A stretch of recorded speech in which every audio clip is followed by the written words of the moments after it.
Vídeo número 27, ya solo faltan 3 más. Bienvenidos una vez más a Basket 365, soy Denis y en este vídeo vamos a seguir con mi serie de vídeos en las que explico mis planes para la agencia libre de cada uno de los equipos de la NBA. Y llega el turno de un equipo del que llevo pensando semanas en hacer un vídeo y al final os voy dejando pasar, y son los Philadelphia 76ers, un equipo que fue el mejor de la conferencia este en récord, cayeron en semifinales de conferencia contra los Atlanta Hawks en una sorpresa, y ahora mismo todo gira en torno a Ben Simmons y a qué harán con él y a dónde lo intercambiarán, porque parece claro que lo van a intercambiar. Antes de nada, si estáis aquí me imagino que es porque os interesa la NBA, así que os animo a que suscribáis, dadle like a este vídeo en particular si os ha gustado y comentadme abajo lo que opinéis y ahora sí, voy a empezar.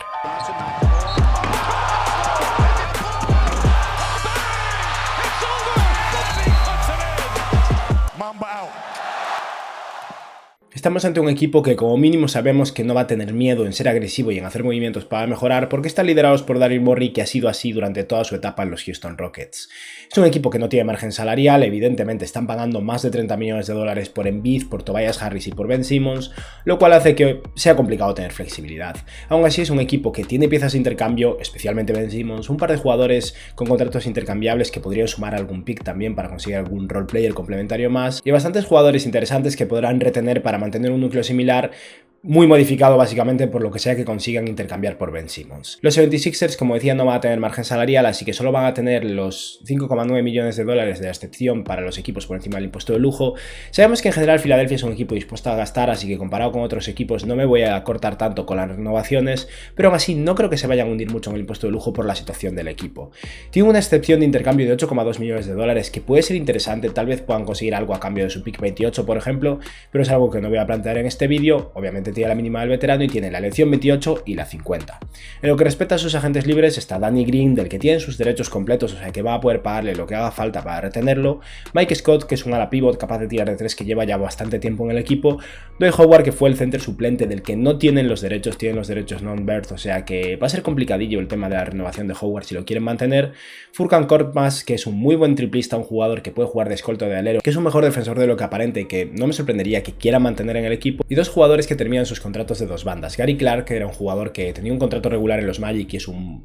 3&D joven decente que lleva 3 años en la NBA, o sea que podría mantenerlo un año más si quisieran en contrato de dos bandas, y Rajon Tucker, que era un jugador súper interesante de la G-League, era uno de los mejores jugadores de la G-League hace 2 años. Los Utah Jazz lo ficharon el año pasado y no logró aportar gran cosa, y desde entonces ha vuelto a entrar en ese círculo de la G-League y no consigue aportar tampoco, así que no creo que tenga mucho interés en mantenerlo. Y ahora vamos a hablar un poco de qué fortalezas y debilidades tiene este equipo, que como mínimo tiene un pilar en el que apoyarse, Joel Embiid, que fue el segundo en la carrera por el MVP esta temporada y muy merecido. Al final, una de las principales fortalezas de este equipo es claramente Embiid, como decía. La defensa es otro aspecto muy potente de este equipo, liderado por Embiid, por Ben Simmons y por Matisse Thybulle. Puede que pierdan un par de esos jugadores este verano, así que las cosas podrían cambiar. Y es un equipo muy grande en general, con Joel Embiid, con Matisse Thybulle, con Ben Simmons, con Tobias Harris, capaz de eso, de sumar todavía más defensa y tamaño. Los problemas de Filadelfia al final no vienen de la defensa, vienen totalmente del otro lado del campo, donde tienen problemas de tiro. Tobias Harris es un buen tirador, pero no es un creador, es un jugador que es bueno en el catch and shoot y en ocasiones puede crear. Tienen a Seth Curry, que es uno de los mejores triplistas de la NBA, pero él solo no puede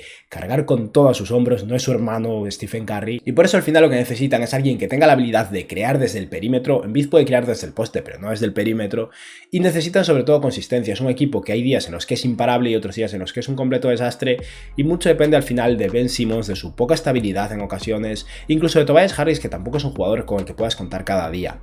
En lo que respecta a su plantilla, tienen a los jugadores mejor pagados en Tobias Harris, Ben Simmons y Joel Embiid. Luego tiene a George Hill, que cobra 10 millones de dólares, pero solo tiene 1,3 millones garantizados. Luego explicaré un poco qué decisión tomaría yo en este caso. Tienen a Seth Curry, que es un jugador que cobra muy poco y que es increíble y les ayuda un montón. A Matisse Thybulle, Anthony Tolliver, que es un ala pivot capaz de tirar de 3 muy veterano, que ficharon para entrar en playoffs la temporada pasada porque tenía un hueco libre en la plantilla. Tienen una opción del equipo sobre su contrato. A Tyrese Maxey, que fue su pick de primera ronda del año pasado. A Shake Milton, a Isaiah Joe, que es un jugador que a mí me parece interesante, fue el pick 49 o algo así el año pasado y es un escolta que tiene potencial de anotador y de tirador sobre todo. Y a Paul Reed, que para mí era un robo del draft, fue el pick 58, yo creía que podría merecerse ser seleccionado en los picks 30 y algo posiblemente, y a lo largo de la temporada se ganó un contrato regular cuando empezó la temporada, un contrato de 2 bandas, y creo que va a ser un ala pivot muy interesante a nivel defensivo. En lo que respecta a sus necesidades creo que está bastante claro, necesitan sobre todo un closer, alguien capaz de crear y de cerrar partidos, porque eso es algo que no debería caer sobre Joel Embiid y Tobias Harris no tiene la capacidad de hacerlo. hacerlo. Debido a los jugadores que van a perder, necesitan un alero titular, ya sea reteniendo a Danny Green o consiguiéndolo en agencia libre, y necesitan bastante profundidad en el equipo. No tienen a día de hoy un center suplente si pierden a Dwight Howard, y de la pivot tienen que depender o de Paul Reed, que es un jugador de segundo año, o sea que es muy joven, o retener a Mike Scott, que tampoco es una maravilla, dado que es un jugador que ya lleva años a un nivel de rendimiento muy inferior a lo que era antes, o buscar un agente libre por ahí, pero necesitan en general profundidad y sobre todo alguien capaz de quedar desde el perímetro y de cerrar partidos. Vamos a hablar ahora de los contratos que ellos controlan, de qué jugadores pueden decidir simplemente no renovar o cortar, y empezaremos por el jugador en contrato de dos bandas del que hablaba antes, por Rajon Tucker, que a mí personalmente me tenía buena pinta el año pasado cuando llegó a Utah. Ahora mismo ya no tengo muchas esperanzas puestas en él, y si una cosa tienen ahora mismo los 76ers son jugadores pequeños capaces de controlar el balón, pero no especialmente buenos a la hora de tirar y consistentes, y Rajon Tucker es otro jugador de ese montón, así que yo lo dejaría ir y reservaría esa plaza de dos bandas para el pick 50 posiblemente. Gary Clark es un tema aparte, puede que algún equipo de hecho le quiera ofrecer un contrato por la mínima, entonces lo dejaría ir porque no creo que se merezca una plaza o un contender. Pero si se quiere quedar por un año más, lo que sería su cuarto año y podría quedarse un año más en un contrato de dos bandas con los 76ers, o si no tiene una oferta mejor, yo lo mantendría. Puede que acabe siendo un jugador de rotación en el ala de pocos minutos, por lo que no es mala idea mantenerlo. El caso de Anthony Tolliver es diferente. Llegó para ser un refuerzo de final de temporada y de cara a playoffs, ok, pero a día de hoy es un jugador ya muy mayor, a nivel defensivo ya no aporta. Al final el motivo por el que sigue jugando en la NBA es porque es capaz de tirar de 3 siendo alto, pero yo cortaría su opción porque prefiero esa plaza libre. Con Mike Scott he tenido mis dudas. Llevo unos años ya en Filadelfia y es un buen ala pivot, capaz de tirar de 3 sobre todo, pero ya tiene unos 33 años, ya no es el que era, a nivel defensivo no aporta gran cosa, y es un jugador que cuando tiene el día puede anotarte 10 puntos y darle un poco la vuelta al partido, pero no es alguien que se merezca realmente minutos consistentes desde el banquillo, por lo que teniendo en cuenta que los 76ers son un contender y va a poder conseguir un buen jugador o un jugador decente por la mínima para el banquillo, dejaría ir a Mike Scott y me buscaría a alguien que me interese más, básicamente. El caso de George Hill es diferente. George Hill solo tiene 1,3 millones de dólares garantizados esta temporada, tiene un contrato de 10 millones que no se merece ahora mismo, ya no es un jugador que se merezca esos 10 millones de dólares, pero por el contexto de Filadelfia no tiene sentido que lo corten, o al menos eso es lo que yo creo, dado que al final les puede resultar más útil mantener los 10 millones de dólares de contrato de George Hill como posible pieza de intercambio para sumarlo a un intercambio de Ben Simmons, por ejemplo, y conseguir a otro jugador más, o incluso un potencial intercambio como el que mencioné en mis vídeos de los Cavaliers, donde suman el pick 28 y a George Hill por Taurean Prince. Al final esos 10 millones de dólares como asset, como pieza de intercambio, son más útiles que la libertad salarial que les va a dar perder a George Hill, porque va a seguir siendo un equipo por encima del margen salarial e incluso por encima del impuesto de lujo. Y por último, el jugador que tiene un contrato no garantizado que yo ni me plantearía cortar es Paul Reed. Como decía antes, es un jugador que se fue ganando este contrato durante la temporada pasada, va a ser barato por varios años y creo que va a ser un buen jugador, así que obviamente yo lo mantendría. Y con esto vamos a ver la parte del equipo que está bajo el control de los 76ers, el resto dependerá un poco de si consiguen renovar a sus jugadores o no, y estamos hablando de un equipo que como titulares tendría Ben Simmons, Seth Curry, Matisse Thybulle, Tobias Harris, Joel Embiid. Como veis no hay mucha diferencia con respecto a lo que hubiera sido antes, básicamente Thybulle tendría que ser titular por encima de Danny Green, y luego desde el banquillo tienen a Tyrese Maxey con George Hill, Shake Milton, Isaiah Joe y Paul Reed. Aquí el problema que veo, como decía antes, es que ya hay como 4 o 5 jugadores entre Maxey, George Hill, aunque es un poco más estable, Shake Milton, Isaiah Joe y Seth Curry, que tienen capacidad de tiro, tienen algo de capacidad de creación. Ninguno es bueno a nivel defensivo, exceptuando a George Hill y tal vez Tyrese Maxey, que todavía es joven. Es como que ninguno de ellos es realmente ese creador principal que necesitan, y son muchos jugadores ocupando puestos que van a tener que cubrir con otros, o sea que van a tener un equipo un poco raro en situación de guards. Y yo no lo voy a plantear, pero posiblemente mover a Shake Milton en algún intercambio pueda tener sentido para hacer más hueco para Tyrese Maxey, o posiblemente para quien sea que llegue, porque entre Curry, Tyrese Maxey, Shake Milton y quien sea que llegue de refuerzo, si intercambian a Ben Simmons por un jugador de perímetro, que es lo que van a hacer, no va a haber suficientes minutos para todos, así que es algo que tal vez deberían plantearse. Vamos a hablar ahora de las renovaciones y de los jugadores a los que yo intentaría mantener, y empecemos por Danny Green porque creo que es clave que lo mantengan. Danny Green va a estar en una situación de poder, va a poder presionar bastante a los 76ers, dado que pueden pagarle mucho más de lo que se merece debido a la situación de derechos que tienen sobre él, y estamos hablando de un jugador que ha sido clave para ellos y estuvo lesionado en los playoffs. Green esta temporada promedió 28 minutos de juego, 9,5 puntos y 4 rebotes, casi 2 asistencias, 6 triples intentados y un 41% desde 3, y estamos hablando de un alero que ya tiene 34 años, lo cual evidentemente se nota, ya no es lo que era a nivel defensivo, pero sigue siendo un buen defensor de 1,98 m, 2,8 de envergadura y capaz de tirar de 3. Un jugador así en un contender hace falta y creo que va a tener que pagarle. Tal vez Green pueda presionar para conseguir 3 años 30 millones, no creo que pueda conseguir mucho más,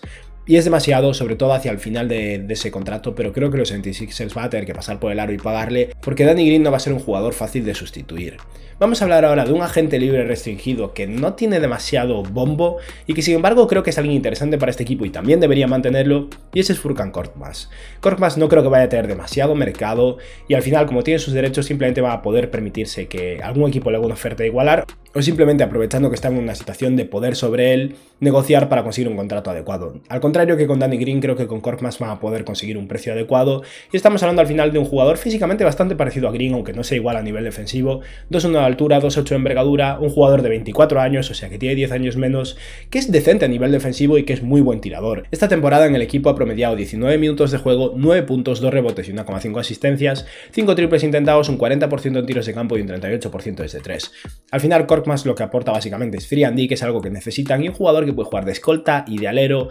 y posiblemente en algún emparejamiento un poco raro, tal vez incluso de ala pivot en algunos minutos, aunque no lo veo claro. Creo que mantenerlos a él y a Danny Green es una prioridad para un equipo que tiene una estrella que es un center como Joel Embiid.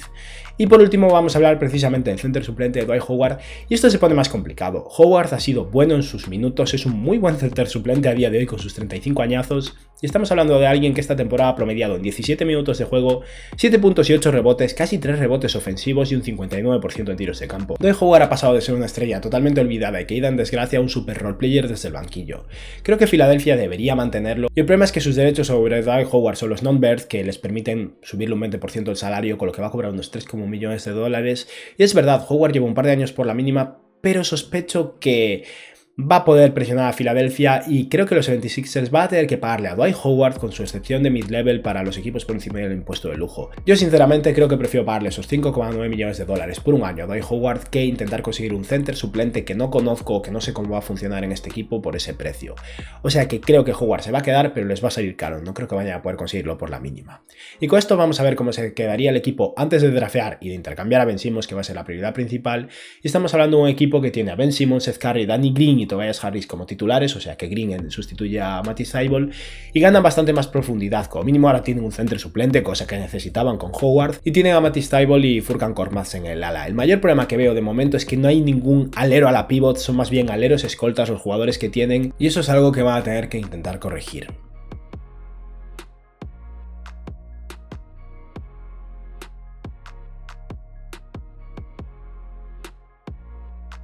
Llega el turno de hablar del draft, de la elección número 28. La verdad es que creo que va a mover este pick. Daryl Morey mueve sus picks generalmente. Lo raro fue que el año pasado drafteara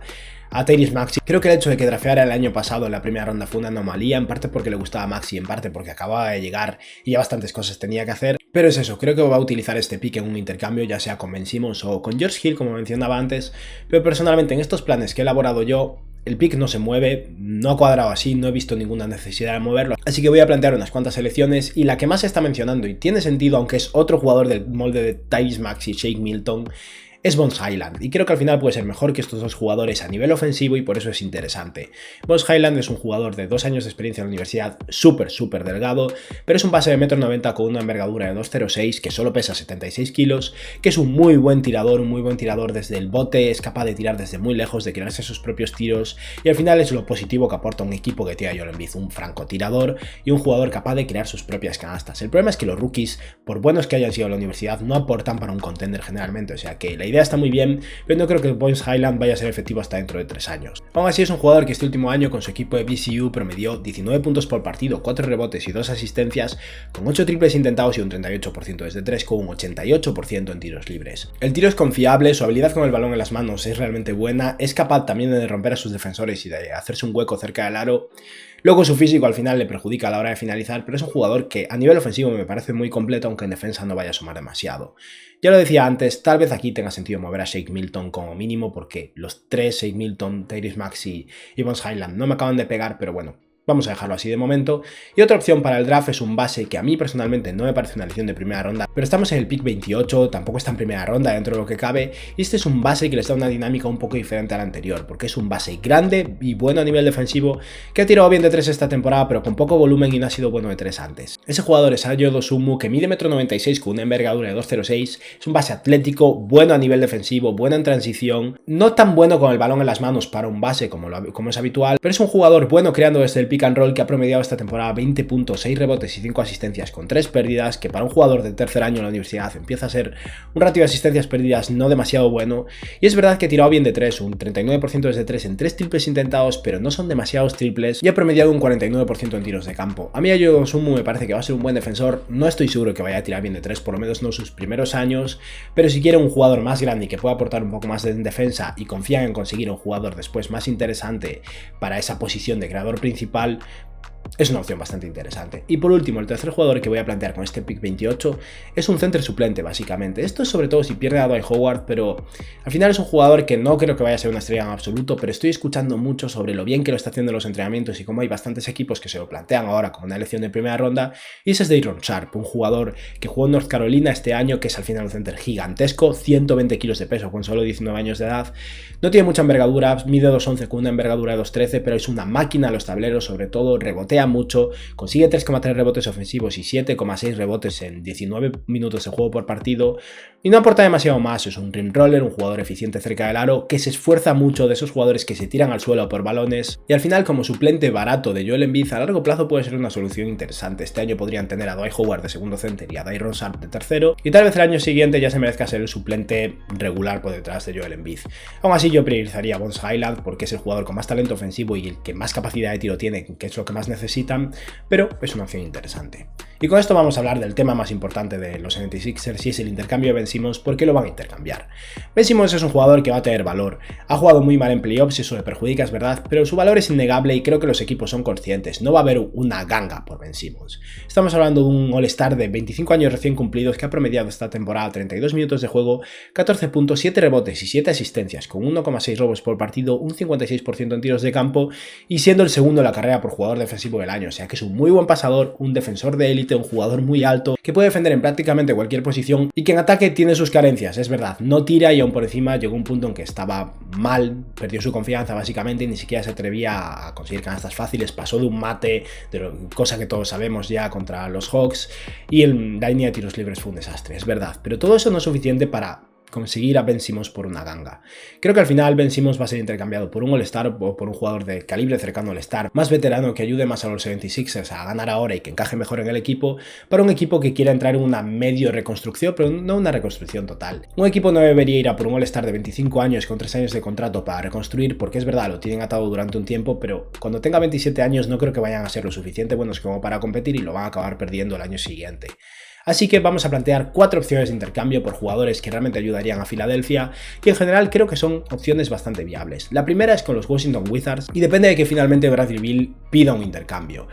Este intercambio es complicado porque Bradley Beal a día de hoy es un jugador mejor que Ben Simmons, sobre todo a nivel ofensivo claramente. En defensa Beal es bastante peor de lo que mucha gente cree, pero ha sido el segundo jugador en anotación de la NBA esta temporada y es alguien que encaja bien con Joel Embiid. Por eso los 76ers deberían planteárselo. Pero Beal solo va a tener un año de contrato y ese es un problema y va a bajar su valor. Yo creo que el intercambio sería básicamente Bradley Beal por Ben Simmons y Tyrese Maxey, y si tal el pick 28 este año, pero no más. No creo que los Wizards con solo un año de Bradley Beal y consiguiendo un All-Star en Ben Simmons a cambio vayan a conseguir 3 o 4 picks. Aquí los 76ers están apostando en su capacidad de retener a Bradley Beal después, de ofrecerle una renovación y que se quede, pero sobre todo porque este año ya con Bradley Beal, Tobias Harris, Joel Embiid, Seth Curry, Matisse Thybulle y en general el núcleo que tienen deberían ser un equipo con muchas aspiraciones de ganar un título. Al final Beal es un jugador que esta temporada ha promediado casi 36 minutos de juego, más de 31 puntos, 5 rebotes y 4,4 asistencias, 6 triples intentados, un 49% en tiros de campo y un 35% desde 3. Es un escolta de 1,90 m, no es un base. Si consiguieran a Bradley Beal tendrían que buscarse un base decente titular o poner como mínimo a George Hill como base titular, porque Seth Curry con Bradley Beal sería muy raro, pero no estoy seguro de que Bradley Beal vaya a ser intercambiado, no estoy seguro de que este vaya a ser el intercambio. Tal vez al final Beal quiere irse a otro lado y si él le niega a un equipo el hecho de que vaya a renovar el año siguiente, va a alterar totalmente su valor, así que vamos a plantear otra opción. Y ese es el típico intercambio por Kyle Lowry que cada vez veo más difícil. Ahora que los Pelicans han hecho espacios a Arial, hay varios equipos que podrían simplemente hacer una oferta de Lowry sin necesidad de un sing and trade con los Raptors, pero si los Raptors hacen un sing and trade con Kyle Lowry por Ben Simmons, al final, sacrificar a Ben Simmons por Kyle Lowry no me parece adecuado. Kyle Lowry es un jugador de 35 años, que es verdad, encaja mejor en este equipo a día de hoy, pero es mucho valor que tendrían que dar. No creo que Toronto deba dar el cuarto pick ni de broma, pero en este intercambio como mínimo creo que aparte de Kyle Lowry en un sign and trade tendrían que llegar Malachi Flynn y Chris Boucher para darle a Filadelfia un center suplente bueno en Boucher y un base suplente con proyección de futuro en Malachi Flynn.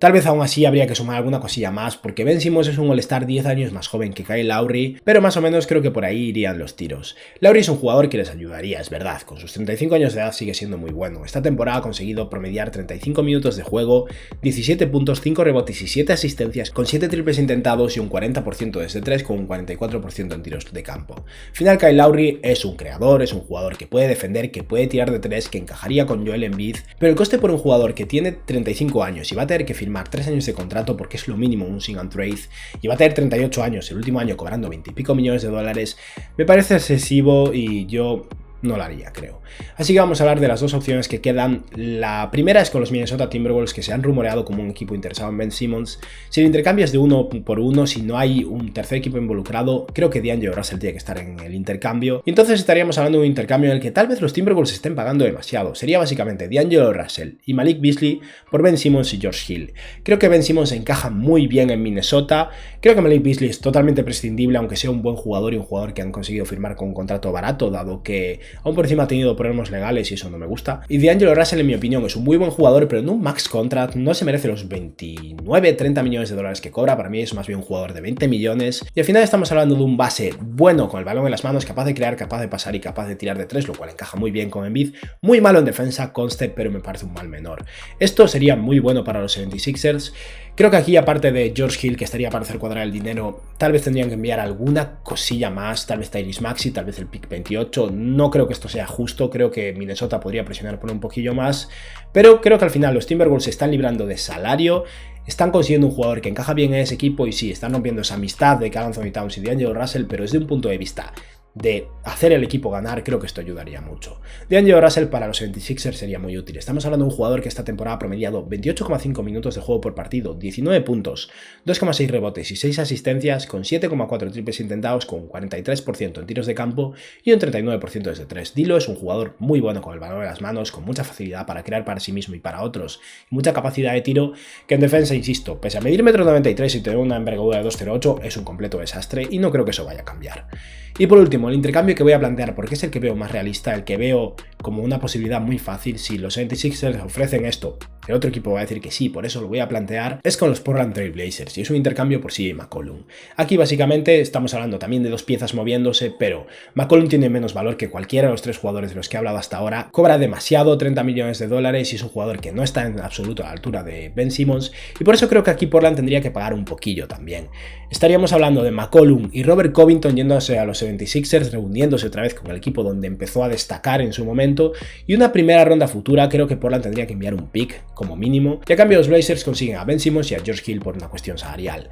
De este modo los Blazers consiguen al jugador que emparejar con Damian Lillard para darle defensa por fin y cambiar un poco la dinámica. Norman Powell pasa a ser el escolta titular y necesitan cerrar la posición de alero básicamente, y los 76ers consiguen a un jugador en Robert Covington que solo tiene un año de contrato restante, pero que es un alero o ala pivot que puede jugar de titular o de suplente y en general refuerza esa rotación de 3&D, y a CJ McCollum, que desgraciadamente no es un base, eso es un problema en este equipo, pero que es un playmaker, un creador, un jugador que puede cerrar partidos, que puede crearse sus propias canastas, un buen tirador y un jugador que a nivel ofensivo encaja muchísimo con los 76ers. McCollum esta última temporada ha promediado 34 minutos de juego y 23 puntos, 4 rebotes y 4,7 asistencias, con 9 triples intentados y un 40% desde 3 con un 46% en tiros de campo. Tiene 29 años, por lo que todavía no es muy mayor, y 3 años de contrato, o sea que no es un caso como el de Kyle Lowry donde te preocupa que sea un desastre dentro de 3 años, y es verdad, no es un jugador tan bueno, pero es un jugador que ayudaría a este equipo junto a Robert Covington. Si fuera los 76ers, esta no es la opción que más me gusta en absoluto, me parece el plan C si no consiguen ningún intercambio mejor,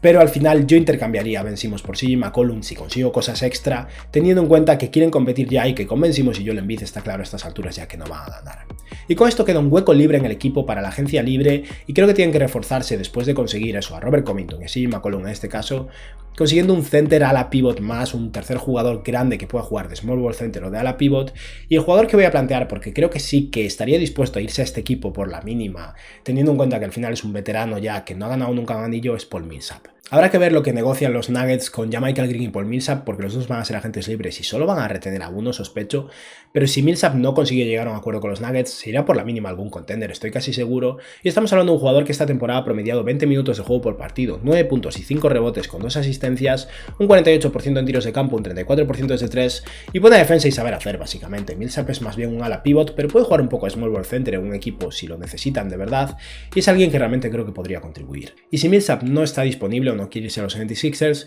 yo miraría hacia un par de centers por la mínima. El primero es DeMarcus Cousins, que es un jugador que a día de hoy está muy lejos de lo que era, es verdad, pero como suplente por detrás de Joel Embiid y Dwight Howard, es un jugador que aporta una dinámica un poco diferente a la de Howard y alguien con mucho más talento ofensivo que tal vez les pueda hacer falta. Si en algún caso Embiid está lesionado, que pasa a veces, al final DeMarcus Cousins les da eso, más ofensiva de lo que les puede dar Dwight Howard, y puede ser alguien que tal vez esté un poco más sano después de un año más y recupere un poco más de forma, aunque está claro a estas alturas que no va a volver a parecerse en absoluto a lo que era DeMarcus Cousins cuando era DeMarcus Cousins. Y el último jugador es ya alguien de relleno básicamente, pero un center role player, y sería Jamal McGee. McGee tal vez quiera perseguir un anillo en un equipo diferente y en los 76ers me encaja por personalidad. McGee es un tío con sentido del humor, bastante troll, y en eso encaja bastante con Embiid, y a día de hoy vaya donde vaya va a ser por la mínima y para ser un center suplente, y tal vez Filadelfia le parezca un sitio atractivo. Y con esto vamos a ver ya la plantilla final. Esto sería manteniendo el pick 28 sorprendentemente, pero creo que no hace falta un movimiento de picks en el caso de que intercambien con Portland sobre todo, y en este caso el equipo sería CJ McCollum como base titular, lo cual es muy raro, pero al final sería lo que tendrían que hacer, con Seth Curry como escolta, Danny Green como alero, o posiblemente Covington, pero yo aquí he dejado a Green como alero, con Tobias Harris y Joel Embiid. Luego en el banquillo, como decía antes, demasiados jugadores no muy grandes, no muy buenos en defensa, con el propio CJ McCollum, Seth Curry, Tyrese Maxey, Bones Highland y Shake Milton con Isaiah Joe. Yo aquí intentaría seguramente mover a Shake Milton e intentar conseguir un jugador con algo más de capacidad defensiva, o incluso en vez de drafear a Bones Highland, que es el jugador que más me gusta por potencial, me iría por Dairon Sharp o así, pero he decidido dejarlo así porque no sabemos que Ben Simmons vaya a ser intercambiado antes del draft, y en caso de drafear creo que deberían ir a por Bones Highland. En la posición de ala tendrían a Matisse Thybulle con Furkan Korkmaz, y luego tendrían a Robert Covington, que podría ser el ala pivot suplente, el alero titular, el center suplente también porque ha jugado un poco de todo, con Paul Reed, Dwight Howard, que sería el jugador cobrando la mid-level exception, y por último Paul Millsap al fondo del banquillo. Creo que este sería un equipo bastante mejor redondeado que el año pasado, un poco escaso de pasadores en la posición de base escolta, aunque tenga un playmaker y un jugador capaz de crear en sí McCollum, pero creo que es un equipo que funcionaría bastante bien y tendría capacidad de aspirar a bastante más de lo que han podido aspirar estos 76ers la temporada pasada. Y bueno, esto ha sido todo por hoy, espero que os haya gustado el vídeo y que tengáis un buen día. Adiós.